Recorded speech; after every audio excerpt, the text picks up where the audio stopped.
Hoy traigo un estudio que realmente a mí mismo me ha edificado mucho. Se llama La depresión espiritual y el gozo del Señor. Y está tomado de unos extractos del libro de Martin Lloyd-Jones, un pastor ministro inglés de principios del siglo XX, y él ha escrito muchas obras muy buenas, todas. Y también unas notas del pastor Héctor Salcedo, pastor de la Iglesia Bautista Internacional en Santo Domingo. Y realmente, pues, cada vez que veo y voy y vengo, realmente veo la verdad del Señor envuelta. Y espero, pues, que todos, pues, podamos ser edificados y que demos gloria a Dios. Primero, vamos a ver lo que es la depresión espiritual. Es un trastorno del alma donde el cristiano pierde el interés y la alegría por la salvación y su Salvador. No estamos hablando de un tipo de depresión clínica que puede tener un origen orgánico o físico, como en algunas personas que caen en un momento de profunda tristeza, de profundo desánimo, desmotivación. Pero lo que queremos estudiar aquí es lo que llamamos depresión espiritual. Es un estado del alma más que del cuerpo. Es un estado del alma que conduce a una especie de desinterés y apatía por las cosas del Señor. No perseguimos con pasión nuestra santificación, no perseguimos con pasión nuestro crecimiento cristiano. Entonces nos preguntamos, entonces, ¿qué pasa con nuestra vida? Y comenzamos entonces a tener una vida mucho más asociada a cómo el mundo vive que a cómo se supone que debe vivir un hijo de Dios. Y nosotros no queremos estar ahí, nosotros creyentes, que si somos hijos de Dios, porque nuestra vida se trata de esto, de seguir a Dios, de servir a Dios, de tener comunión con Dios. Y entonces, si ese caminar nos resulta deprimente, si ese caminar entonces nos vamos a cansar, nos cansaremos y seremos entonces una mala representación de la fe cristiana en esta vida. Nos convertimos en unos seres pragmáticos, secos, materialistas. No tenemos interés por buscar la verdad en sí de nada, sino lo que queremos son resultados, y más en este siglo que vivimos, solo queremos saber si las cosas funcionan, y más si en las cosas, por ejemplo, la escritura, la Biblia, si le dicen, vamos a estudiar el libro de Romanos, uno dice, sí, búscame, hazme un resumen de Romanos, no un resumen, dame un resumen de Romanos. Entonces, ahora, contrario a ese estado de depresión, está el gozo del Señor. Hay como 130 pasajes en la Biblia referente al gozo. Vamos a comenzar con el Salmo 16:11 de David, donde dice, me mostrarás la senda de la vida, en tu presencia hay plenitud de gozo, delicias a tu diestras para siempre. Pero saben que muchas personas no viven esa experiencia. Y si nos fijamos bien, ahí está la palabra presencia. Entre más presentes estamos en el Señor, realmente nosotros vamos a tener más gozo. Entre más presencia, entre más cerca estemos, nosotros vamos a ver la senda de la vida. ¿Qué pasa de los cristianos hoy día? Pierden esa senda de la vida porque viven más lejos. Entonces, cada cual va a vivir de acuerdo a, como decía este bolerista mexicano, a mi manera, ¿verdad? A su manera. Ahora, vamos a ver los principios del gozo. Primero, que Dios es la fuente del gozo. El gozo no depende de las circunstancias, y eso es buena noticia, ¿verdad? No depende de las circunstancias. El gozo del Señor está con nosotros porque viene de Él. Vamos a ver un contraste entre la depresión espiritual versus el gozo. Volvemos otra vez a decir que la depresión espiritual es un trastorno del alma donde el cristiano pierde el interés y la alegría por la salvación y por su Salvador. Mientras tanto, el gozo es el estado del alma cuando el cristiano mantiene vivo su interés y alegría por la salvación recibida y su Salvador. Es el antónimo de la depresión espiritual. Vamos ahora a ver algunas posibles causas de esta depresión espiritual. La primera es el desdén hacia los medios de gracia, la apatía, o sea, el desinterés a esos medios de gracia que Dios ha provisto para mi buen estado espiritual. Y estos medios de gracia son mecanismos y herramientas que Dios me ha provisto para que yo pueda cultivar mi relación con Él. Los medios de gracia, pues tenemos primero su palabra, la oración, la iglesia. Si yo no tengo comunión con Dios a través de su palabra, si yo no tengo comunión con Dios a través de la oración, si yo no puedo tener un aprecio por la iglesia y por el servicio que yo pueda prestar a ella, que yo pueda dar, si yo no cultivo esos medios de gracia, yo voy a ver disminuida mi pasión por las cosas de Dios y mi gozo por mi Salvador y por mi Salvador y por mi salvación. Otra posible causa es la guerra espiritual, los ataques del enemigo. A veces minimizamos a Satanás, cómo él maquina las cosas. Pedro, ya lo hemos visto aquí muchas veces, nos dice que Satanás anda como león rugiente, ¿verdad? A quien devorar. Piense que siempre estos felinos, usted lo ve en los documentales, van sigilosamente y con cuidado, poco a poco, ven de la manada, siempre buscan el más flaco, el más débil, que corre menos. Así que nos pasa también a nosotros. Y nos ataca cuando menos nosotros nos percatamos. O sea, hay peligro en eso. Porque nos percatamos cuando ya el daño prácticamente está cerca de nosotros.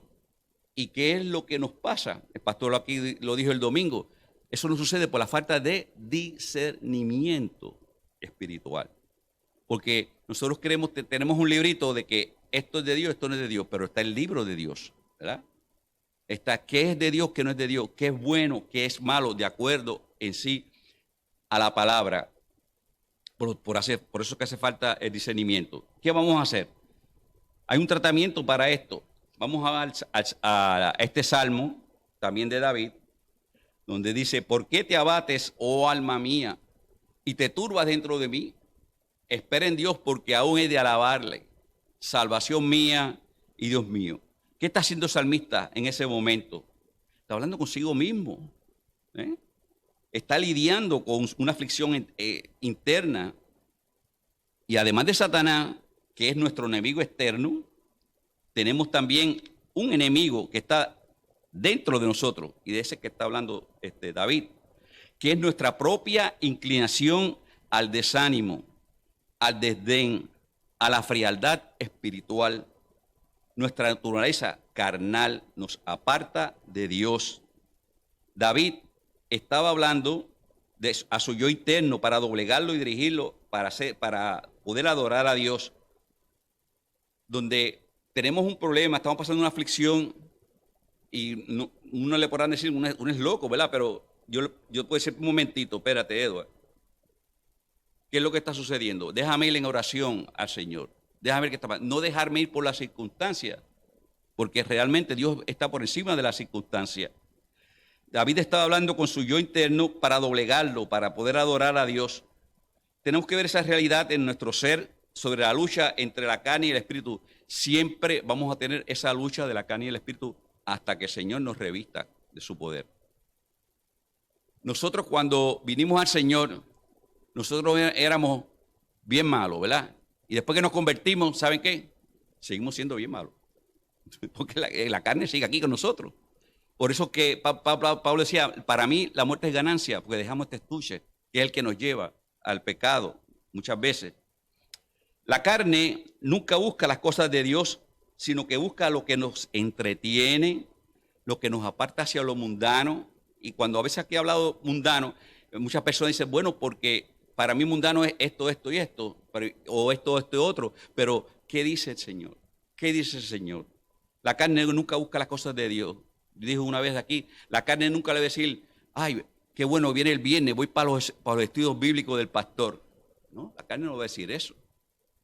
La carne no le va a decir a usted, el domingo me voy a levantar temprano para ir a la escuela dominical.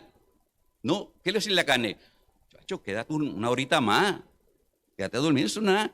Si al fin y al cabo lo importante es el sermón del pastor. ¿No le suena eso como familiar? ¿Verdad? Eso es lo importante, lo otro no, ¿verdad? Las alabanzas, la adoración, wow. Pero si nos sometemos al Espíritu Santo y dejar que Él nos dirija, entonces esos impulsos que nos desvían de la vida cristiana, entonces son controlados. El gozo no es algo que yo logro, no es algo que yo obtengo. El gozo es el fruto de un caminar fiel a Dios. Yo camino fiel a Dios controlando mi carne, mi yo, y controlando mis inclinaciones pecaminosas. Entonces Dios vierte su gozo en mí. ¿Por qué? Porque el gozo es parte del fruto del Espíritu Santo.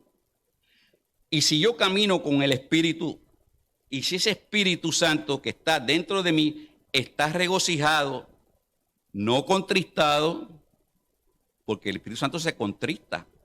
¿Cuándo el Espíritu Santo se contrista? Cuando estamos fuera de la voluntad del Señor. Hemos conocido al Señor, el Espíritu Santo está de nosotros, pero el Espíritu Santo, usted no quiere manejar el carro usted, pues sigue, entonces está contristado. Pero si está regocijado el Espíritu, ¿qué yo voy a sentir? Gozo. ¿Gozo de qué? De obedecer, de hacer las cosas que mi Creador y mi Padre quiere.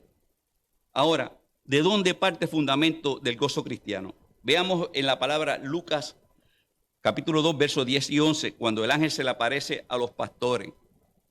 Pero el ángel les dijo, no temáis, porque he aquí os doy nuevas de gran gozo, que será para todo el pueblo, que os ha nacido hoy en la ciudad de David un Salvador, que es Cristo Jesús.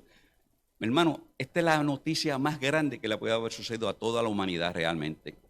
Porque estamos en nuestros pecados, en nuestros delitos, y esta noticia nos dice que alguien que está fuera de nosotros, que viene a resolver ese problema que nosotros tenemos. Y la buena noticia es que es Cristo, que es nuestro Salvador. La entrada de Jesús al mundo, de nuestro Salvador, es descrita de un evento de gran gozo. Recuerden que hubo ángeles que cantaban y se iluminó el cielo. Hubo una estrella grande que vieron los reyes. Todas esas cosas.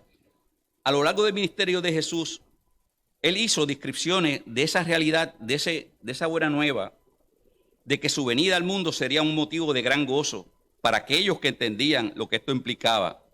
Y Él mencionó dos parábolas que vamos a discutir hoy. Las parábolas son historias que ilustran una verdad o enseñanza espiritual.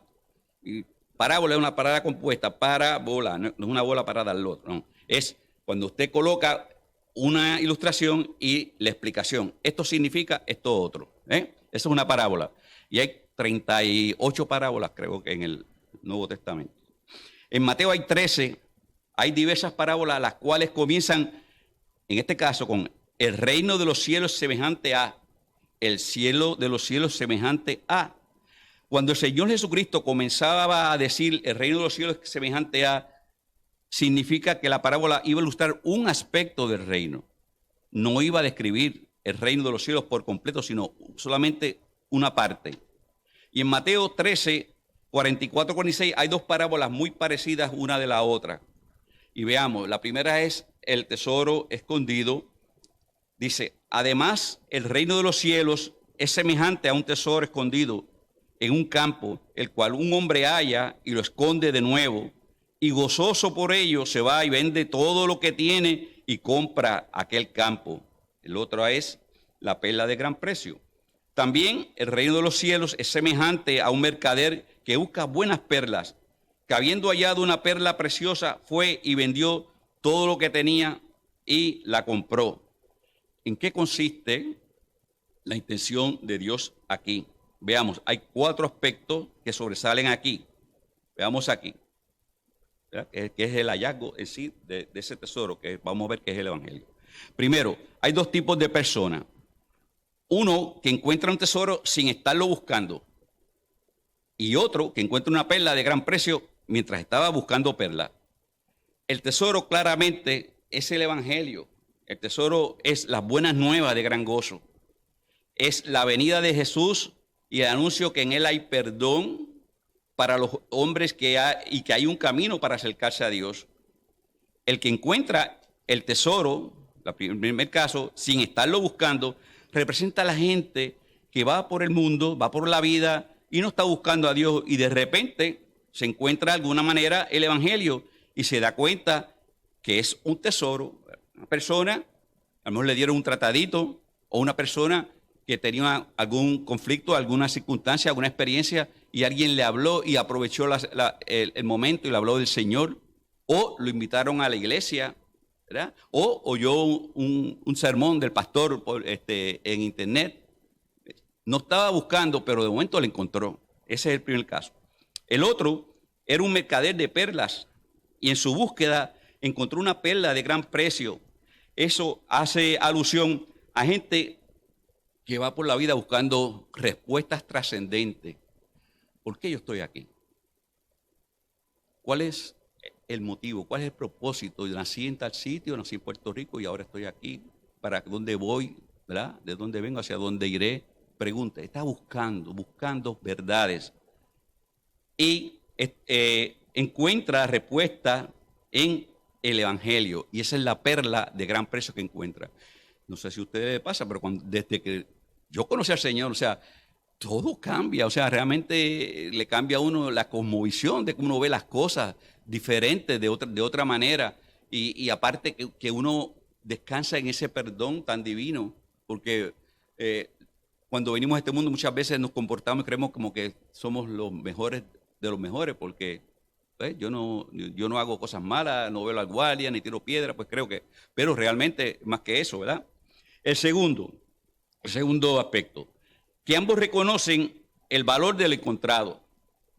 El primero no estaba buscando nada y encontró un tesoro en el campo.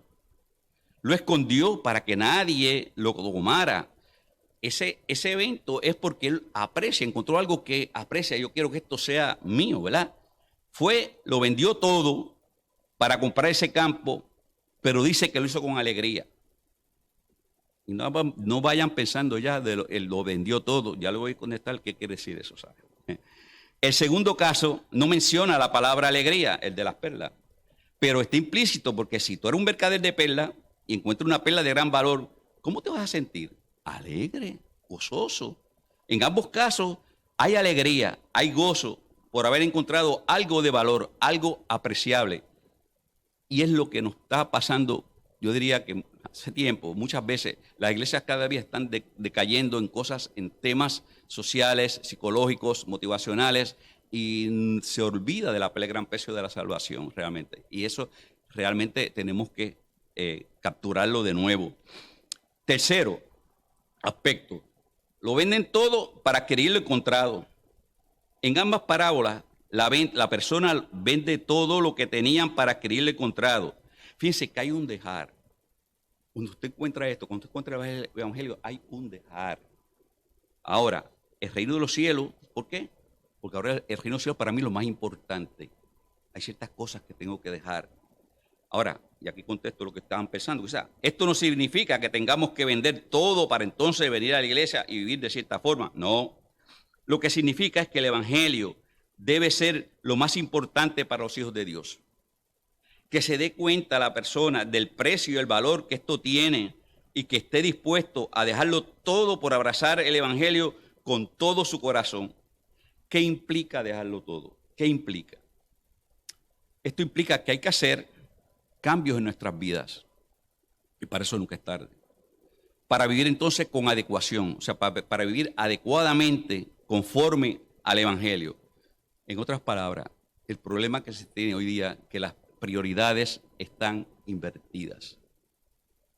Nos gusta primero unas cosas, primero las diversiones y después el Señor. Primero el mundo, porque el mundo es relativo, con este relativismo que vivimos hoy día, pues todo el mundo cree que lo está haciendo bien. Prioridades invertidas. ¿Qué dice Mateo? Dice, buscad primero el reino de Dios y su justicia y lo demás. Y realmente, si lo está diciendo Jesucristo y está diciendo que eso es lo primero, pero nosotros realmente no estamos viviendo esa vida de esa manera. Cuarto, ambas personas entonces compran lo encontrado, se apropian de ello. Ahora yo voy a hacer todo lo necesario para tenerlo por el gran valor que esto tiene. Voy a ir a la escuela dominical para aprender, voy a leer la Biblia para aprender, voy a orar más para que el Señor se comunique y yo me comunique con Él. Siempre el valor del Evangelio, y lo repito, siempre el valor del Evangelio superará cualquier oferta que el mundo pueda dar. Por lo más que el mundo me dé, como dice la palabra, las riquezas inciertas, porque son inciertas todas, ¿verdad? ¿Habrá algo que el mundo me pueda dar más que el Evangelio que me dice vida eterna? ¿Dónde? Es más, yo no me atrevo ni siquiera a ponerlo en la balanza, porque realmente no merece la otra parte. Entonces, ¿qué pasa? Debería haber gozo. Ahora, ¿por qué no hay gozo? ¿Por qué no hay gozo? Porque algunos no ven el valor del tesoro y por tanto no experimentan el gozo del Evangelio. Y eso es lo que está pasando. Nos volvemos muy pragmáticos. Domingo. Un domingo sí, quizá un domingo no. Nos acostumbramos a lo normal. ¿Cuáles son las razones? Porque hay confusión de lo que es el Evangelio. Esa es la primera causa. Hay confusión. La confusión siempre viene de Satanás. Satanás te va a decir lo contrario de lo que te dice la palabra. Principalmente en cuanto a la doctrina de la justificación, en cuanto a la doctrina de la salvación, cómo fuimos salvos. Y a veces uno lo nota, hermano. Tú le preguntas a cualquier persona, ¿cómo tú fuiste salvo? De cómo Dios nos salva. A veces no hay, como que no saben explicar qué es lo que sucede. Y eso hay que refrescarlo para saber de dónde el Señor. Porque muchas veces dicen, mira, de donde el Señor me ha sacado, no tiene que ser de droga o de borrachera. Dice, nosotros nacemos pecaminosos ya de fábrica. ¿Sí? El hombre busca y juzga siempre su propia justicia, su propia rectitud, y así es que vivimos hoy día, a mi manera. Ya que la gente promedio de la iglesia parece considerar, y lo que uno lee, y a veces lo que uno ve, que cualquier persona que haga buenas obras, aun cuando esta persona puede estar equivocada en cuanto a esa verdad de justificación fundamental de lo que es la verdadera salvación, pues esa persona es buena. Se piensa que cualquier persona que vive una vida más o menos moral es cristiano. Todo el que dice yo creo en Dios y no es un criminal, está bien. Muchos piensan que todos los tribunales terminan en el cielo. El pastor lo ha dicho, ¿verdad? Te va a un funeral, ya está descansando.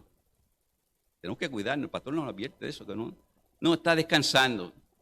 Sí, mira, que no te preocupes, que ahora yo he estado en sitios a veces que dicen, mira, y estuve con él, se fue como un pajarito. ¿Sabes yo qué pájaro? Lo justificamos todo. Pero en general mucha gente entiende y asocia que toda persona buena, más o menos moral, más o menos honesto, con su cosita, porque todo el mundo tiene su cosita, ¿verdad? Pero Dios entiende, y eso está bien. Sí, Dios va a comprender. Qué tremendo error. Eso es ofensivo al Evangelio, a la verdad del Evangelio, y hiere el mensaje de Jesucristo. Cristo se hizo hombre y llegó a donde llegó y se crucificó por nosotros porque no hay nadie bueno. Y nosotros decimos, mira, más o menos, pero déjame explicarte, es que tú no sabes mi pasado. Tú no sabes, yo tuve esta niñez, o yo tuve tal cosa, o si estamos hablando del otro, mira, ten cuidado, esa persona, mira, sus padres, mira, que viene de aquí, que viene de allá. Todo lo queremos justificar. Somos pecadores, necesitamos al Señor como quiera.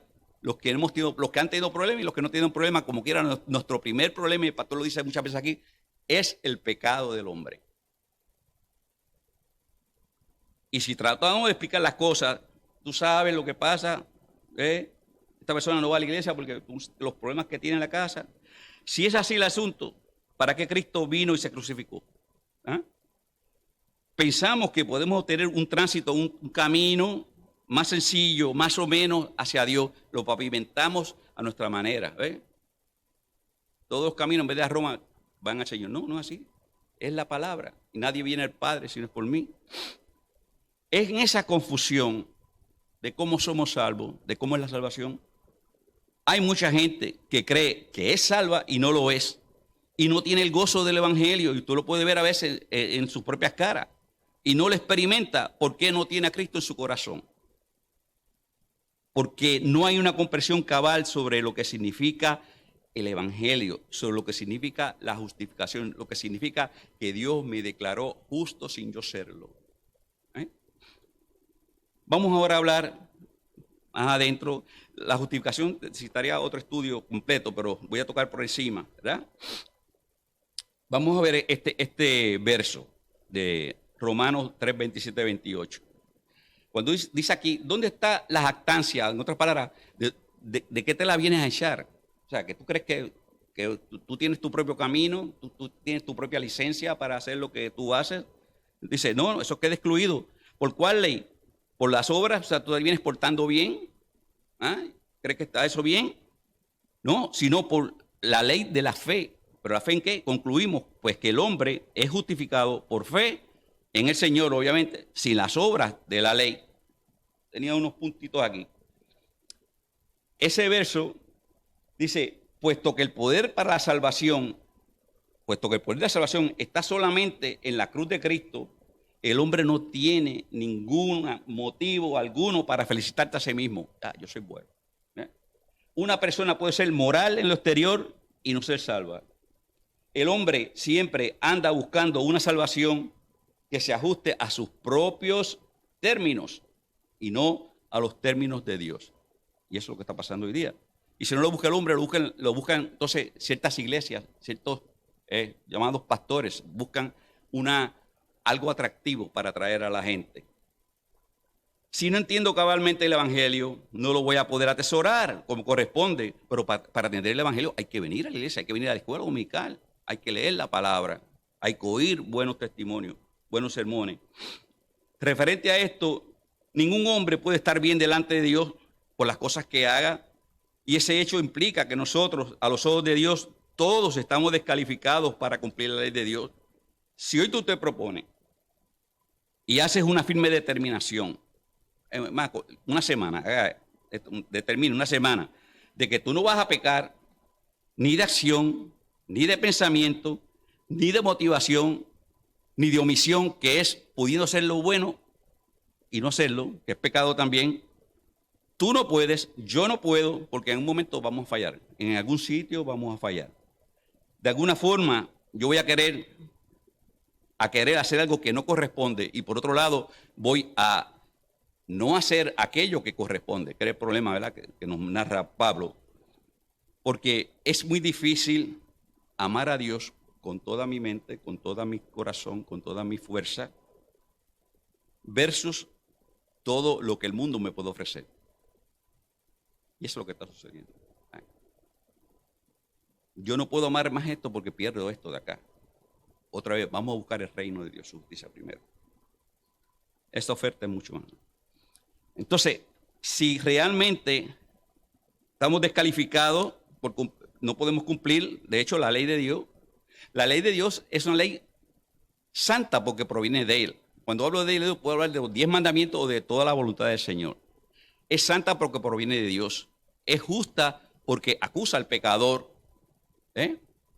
Pero también es buena. ¿Por qué? Porque me revela a mí que soy pecador, ¿Qué nos queda entonces? Declararnos culpables, aceptar que esa es nuestra condición. Ningún hombre será aceptado por Dios en base a las cosas que hace y en base a su trayectoria de vida. No hay forma. Vamos a ver aquí un pensamiento de Martin Lloyd-Jones, el autor de este libro.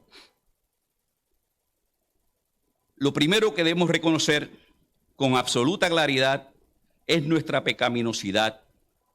Antes de que alguien pueda saber lo que es el verdadero gozo cristiano, tiene que llegar a sentirse miserable. En realidad, el verdadero problema es que muchos llamados cristianos nunca han llegado a sentirse verdaderamente miserables. ¿Por qué? Porque nunca han llegado a sentirse verdaderamente pecadores. Y nosotros a veces como que no pasamos por ese crisol. Creemos como que eso sí, ya pasó. Miren, entre más tiempo pase, entre más tiempo usted se convirtió hace años, entre más tiempo usted madure en el Señor, usted más ve el pecado pecaminoso y más usted quiere servir al Señor y más usted cuida su salvación. No es que la vayamos a aprender, pero realmente la llevamos con el vaso de barro para que brille el Señor. Es Él. Y entonces, miren lo que dice Romanos 7, 24, 25. Dice Pablo, miserable de mí, ¿quién me librará de este cuerpo de muerte? Pero gracias doy a Dios por Cristo nuestro Señor. Fíjense, miserable y de momento, ay, un gozo, gracias Señor. Pero yo no puedo, o sea, es como hay personas que usted le habla, tengo un caso en la familia, son tan buenos, son unas personas intachables, ¿verdad? Moralmente, qué sé yo qué. Para que ellos se sienten miserables, tú tienes que llegar a realmente ver cuál es su naturaleza pecaminosa. Cuando nosotros nacemos, ya nacemos con un pasaporte directamente al infierno. Póngase a pensar. Todos vamos para el infierno. Pero qué bueno que el Señor se manifiesta y nos dio esta buena nueva. Entonces eso da gozo. Eso da gozo. Por eso él dice, miserable de mí. Este es Pablo diciendo, este cuerpo me lleva a la muerte, pero gracias soy a Dios. Y Pablo vivió con esa dualidad todo el tiempo. Que nosotros dejaremos esta carne cuando seamos revestidos. Cuando el Señor o viene a buscar su iglesia o muramos, cuando seamos revestidos de lo alto. Muchas personas llamados cristianos no se ven y no se consideran pecadores porque consideran el pecado, y aquí vamos a entrar, el pecado como un concepto. ¿Es esto o es esto o es esto? Nos comportamos como aquel fariseo de Lucas 18 que ora y da gracias a Dios porque dice, gracias Señor, porque yo no soy como los demás hombres. Gracias Señor, yo no soy ni por ese recaudador de impuestos que se está dando golpes en el pecho. Gracias Señor, no, sí, yo diezmo, yo ayuno Señor. Qué bonito, ¿verdad? Qué bonito, ¿verdad? Orando y pecando al mismo tiempo. Orando y pecando. Orgulloso, arrogante, con desprecio a los demás. Entonces, ¿y cómo pasa esto? Si esta es una persona religiosa que está en el templo, ¿cómo llega una persona a pensar de esa forma? Se autojustifica en todo momento. Gracias Señor porque yo soy bueno. Qué fenómeno. ¿Cómo pasa esto? Se piensa dos cosas. Se piensa que el pecado solo en términos de hechos concretos y de ciertas acciones específicas. Se piensa del pecado porque se determina cuán grave es el pecado por la pecaminosidad en función de los demás, en lugar de enfrentarnos de cara a cara con la ley de Dios. Vamos al primero. Esa primera parte. De cómo muchos ven el pecado en hechos concretos. Hoy una vez un pastor que hablaba de una experiencia que tuvo, donde tuvo una persona que llegó donde él y dijo, pastor, yo no robo, yo no mato, yo no fumo, yo no bebo. ¿Cuál es mi problema? ¿Cuál es mi problema? No le suena eso en particular, ¿verdad? ¿Cuál es mi problema? ¿Cuál es el problema? El pastor, muy bien, y él le contesta, ¿esa es tu definición de pecado? ¿Eso es lo que tú incluyes sobre todo lo que realmente aborrece a Dios o que desagrada a Dios? Y ahí se quedó callado. Porque es más, porque esta persona tenía el pecado por un concepto concreto. Estos pecados, esto sí, esto no. Así muchas personas definen el pecado con esos hechos concretos, que a sus ojos ciertas cosas o hechos específicos son lo que ellos creen que es pecado. Y hoy día que vivimos un relativismo tremendo. Esto es pecado. No, pero fíjate, míralo de esta forma, míralo de esto. No. Todo lo tendemos a poder relativo. No consideramos nuestra ira como ofensiva. No consideramos nuestro chisme como hiriente. No consideramos nuestro materialismo como importante. No vemos el rencor y el resentimiento, el celo, la envidia, la mentira, el no perdonar "Ay, pues tú no sabes lo que me hizo este. Tú no sabes lo que me hizo esto. ¿Cómo yo voy a perdonar eso?" Entonces, la persona piensa así, cree, como decir, Dios me va a perdonar porque es demasiado. Yo no puedo perdonar porque lo que Él me hizo. Ahí lo justificamos. Dios, perdóname esa, pero es que Él tiene la culpa que yo sea así. ¿Verdad? Para esta persona no es pecaminoso esa falta de perdón. El pecado va más allá de cosas específicas de las que yo puedo pensar. El pecado es una inclinación de vida, hermano. Una inclinación en pos de, no de Dios, en pos de mí mismo. Incluso una inclinación de mí mismo, pero buscando cosas buenas, ¿sabes? Cosas buenas, legítimas, buenas. Pero en donde yo solo soy el centro de mi vida. Nadie está en ese centro más que yo. En el pecado, yo soy el sujeto de mi búsqueda.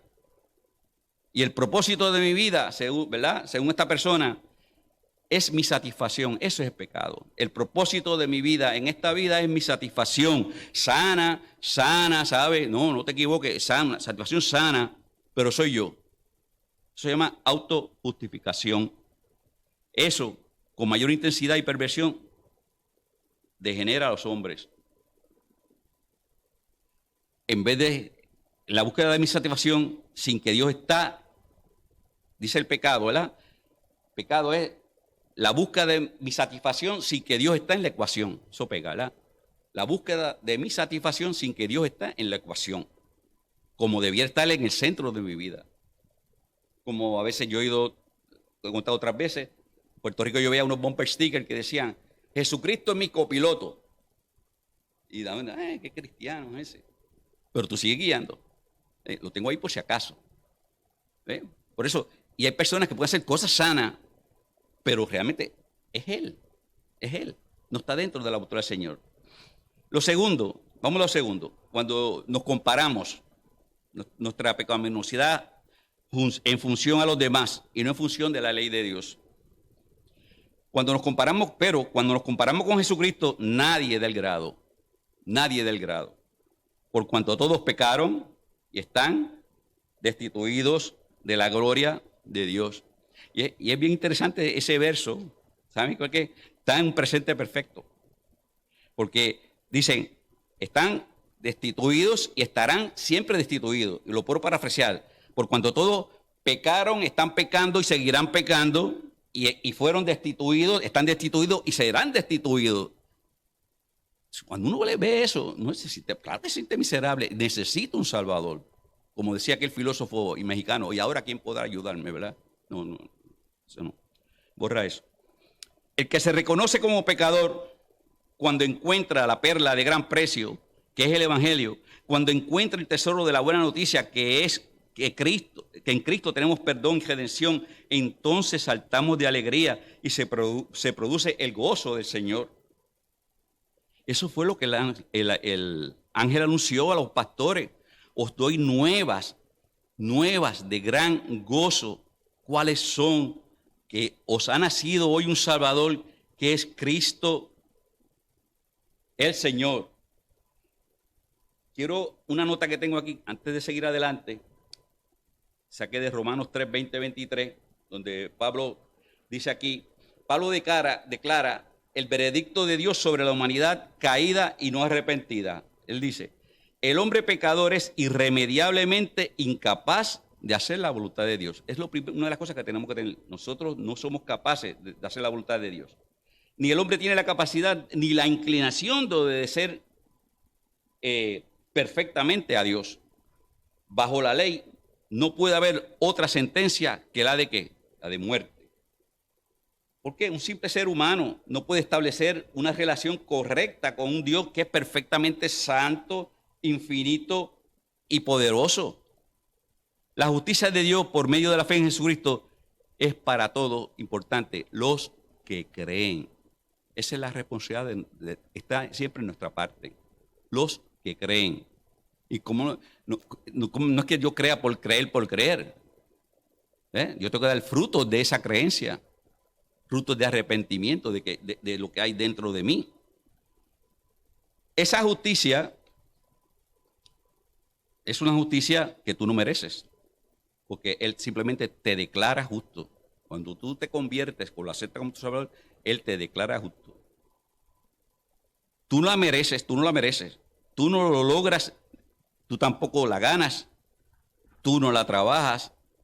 Es algo que Dios te otorga y que no te pertenece. Cuando el Padre ve a Cristo, Él dice, este es mi Hijo amado en que yo tengo complacencia. Su vida es recta delante de mí.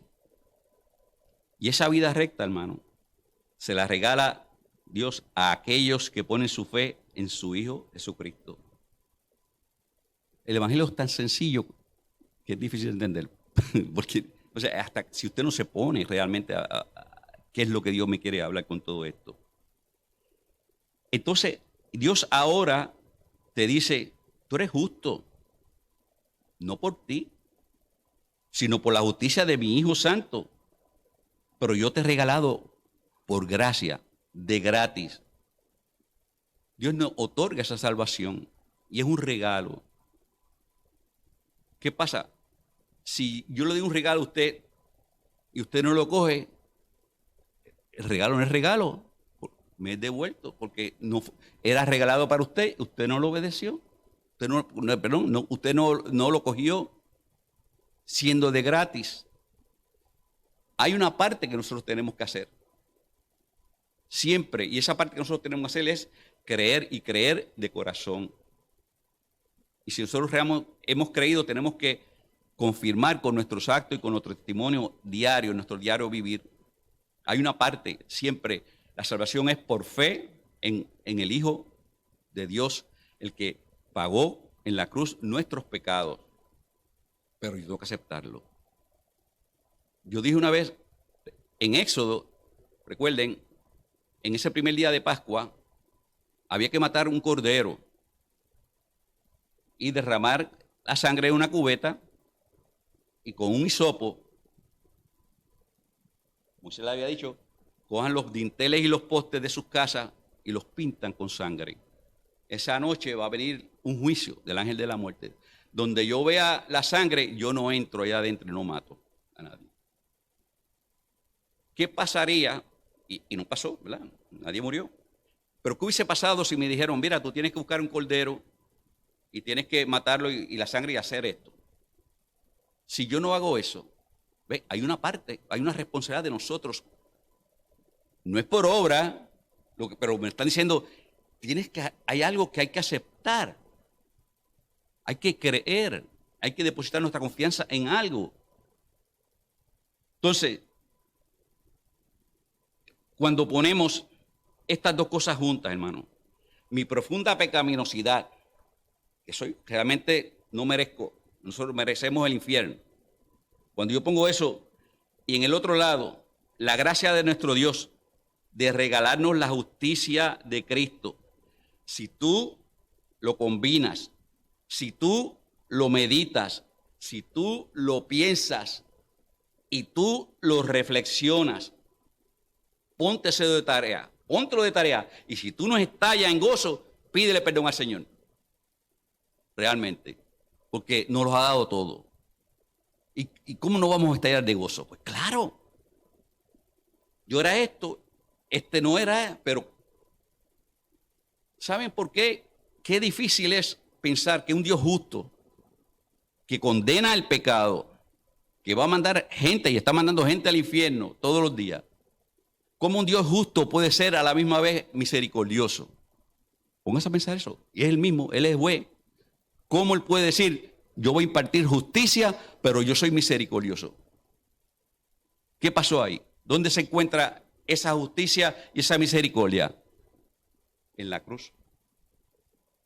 Porque en la cruz, Él bajó sentencia sobre su Hijo, no solo los demás, pero los que creen. Entonces, la santidad de su Hijo nos imputa a nosotros. Entonces, somos salvos por gracia, Somos declarados, no es que nosotros ahora somos unos superhombres, simplemente somos declarados. Hay otra definición para justicia que es el vestirse correctamente. Ahora el Señor nos ve con la justicia de Cristo, pero estamos adentro, ¿sabes? Somos nosotros.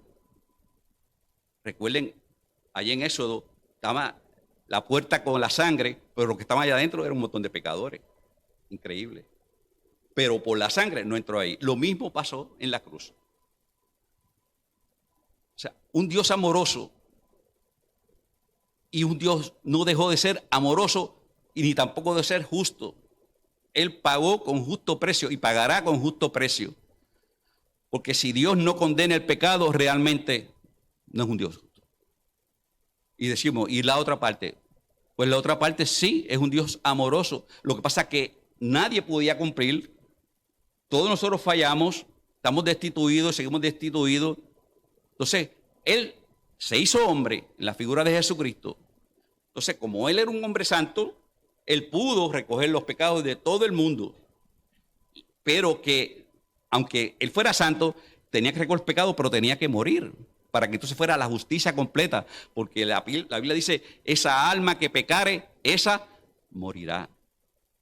Y no tendrá por inocente al que es culpable.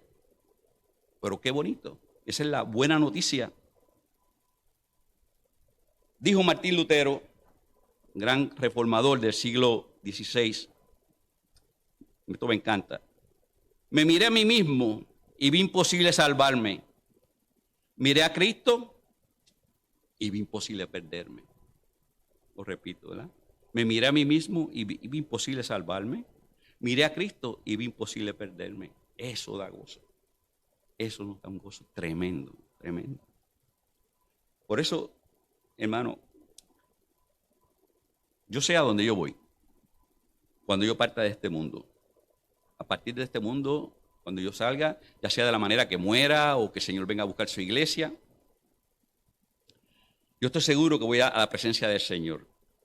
Y para mí ese es el gozo máximo y debe ser el de todos ustedes también. Al igual que todo aquel que es nacido de nuevo puede estar seguro y puede tener ese gozo de esa salvación. Mire cómo está el mundo, mire cómo están las cosas. Y de momento usted no... Yo he ido guiando en mi automóvil y de momento pienso, ay Señor, wow, qué tremendo. Vida eterna, eterna. Entonces a veces sacrificamos nuestras cosas y descuidamos unas cosas, ¿verdad? Como las riquezas que perecen y todo. ¿Por qué? Hacer tesoro, ¿verdad? Allá arriba. Y además que nosotros no somos ciudadanos, todos aquí somos peregrinos y extranjeros. Porque no es por nuestra justicia, o sea, no es por nuestra rectitud de vida que somos salvos, nunca lo ha sido, nunca lo será. Por eso el ángel decía, buenas nuevas de gran gozo vengo a anunciarles, que les ha nacido un Salvador, glorioso tesoro, glorioso gozo. Hermano, si todo esto está en su lugar en nuestras vidas, si la apreciación de ese gran tesoro y la perla de gran precio del Evangelio está en su lugar en nuestras vidas, nosotros vamos a ver muchas de las cosas que nos suceden como más pequeñitas. Nuestra cosmovisión de cómo vemos las cosas va a ser distinta, totalmente distinta. Entre más estamos en su presencia y plenitud de gozo, entre más cerca yo esté, las cosas voy a verlas más distintas, con otra óptica. ¿Verdad? Porque este es el sentir de la vida en el Señor. Ser de Dios, pertenecer a Dios, ser su hijo y reconocerlo. Y este es el motivo del gozo cristiano, hermano. Que a pesar de lo que somos, Dios nos ha dado un lugar a su lado. Amén. ¿Algún comentario? ¿Alguien quiere decir algo?